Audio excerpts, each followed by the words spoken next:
Suatu hari seorang ateis yang dikenal sangat keras menolak agama, masuk ke sebuah tempat ibadah. Dengan serius, ia mengajukan 3 pertanyaan yang menurutnya sangat logis, dan tidak mungkin dijawab dengan ajaran agama. Pertanyaan pertama, siapa yang menciptakan Tuhan? Bukankah segala sesuatu pasti ada penciptanya? Pertanyaan kedua, katanya di surga bisa makan dan minum tanpa buang air. Bagaimana mungkin? Bukankah itu mustahil? Pertanyaan ketiga, iblis diciptakan dari api, neraka juga dari api. Bagaimana mungkin api bisa menyiksa api? Semua orang terdiam, tak ada yang menjawab. Lalu seorang pemuda berdiri dan menjawab dengan tenang dan berkata, tahu nggak kamu dari mana asal angka 1? Angka 2 berasal dari 1 ditambah 1. Tapi angka 1 sendiri tidak diciptakan oleh angka lain, justru menjadi dasar bagi angka-angka lainnya. Begitu juga dengan Tuhan, Dia tidak diciptakan, tetapi menciptakan segala sesuatu. Kedua, saat kita berada dalam rahim, kita bisa makan dan minum tanpa buang air. Jadi mengapa hal yang serupa tidak mungkin terjadi di surga yang jauh lebih sempurna dari rahim ibu?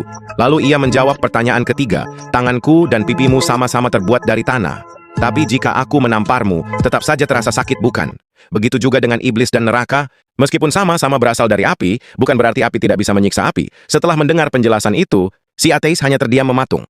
Suatu hari seorang ateis yang dikenal sangat keras menolak agama, masuk ke sebuah tempat ibadah. Dengan serius, ia mengajukan 3 pertanyaan yang menurutnya sangat logis, dan tidak mungkin dijawab dengan ajaran agama.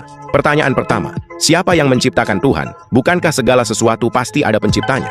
Pertanyaan kedua, katanya di surga bisa makan dan minum tanpa buang air. Bagaimana mungkin? Bukankah itu mustahil? Pertanyaan ketiga, iblis diciptakan dari api, neraka juga dari api. Bagaimana mungkin api bisa menyiksa api? Semua orang terdiam, tak ada yang menjawab.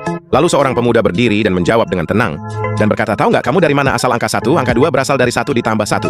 Tapi angka 1 sendiri tidak diciptakan oleh angka lain, justru menjadi dasar bagi angka-angka lainnya. Begitu juga dengan Tuhan, Dia tidak diciptakan, tetapi menciptakan segala sesuatu. Kedua, saat kita berada dalam rahim, kita bisa makan dan minum tanpa buang air. Jadi mengapa hal yang serupa tidak mungkin terjadi di surga yang jauh lebih sempurna dari rahim ibu?